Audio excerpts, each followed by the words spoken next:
नाशिक येथून मित्राच्या सोबत नेमिनाथ जैन विद्यालयात परीक्षा देण्यासाठी आलेला तरुण मित्र पेपरला गेल्यानंतर सोहम रामकोळी वय 17, संकेत सुभाष तोंडे तसेच हर्ष राजेंद्रन मोरावकर हे सर्व राहणार नाशिक हे रासलिंग डोंगर या ठिकाणी महादेवाचे दर्शन घेण्याच्या निमित्ताने डोंगरावर गेले होते। यावेळी सोहम रामकोळी यास डोंगरावरून पाय घसरल्याने तो खाली पडला, त्यामध्ये तो जखमी झाला।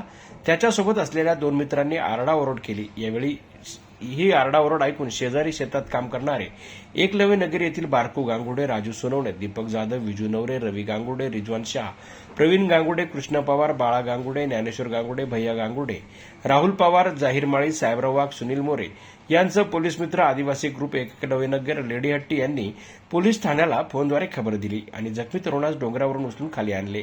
यावेळी चांदवड पोलीस कर्मचारी घटनास्थळी पोहोचून त्यास प्राथमिक उपचारासाठी चांदवड उपजिल्हा रुग्णालयात दाखल करण्यात आले।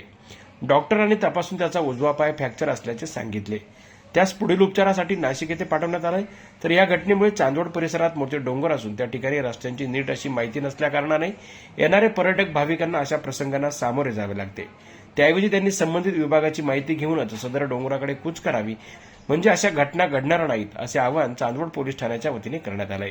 यावेळी अँब्युलन्सची वाट न बघता चांदवड पोलीस ठाण्याच्या वाहनातच पोलीस कॉन्स्टेबल दिनेश सूळ यांनी या अपघातग्रस्त युवकास तातडीने उपचारासाठी जिल्हा रुग्णालयात दाखल केले।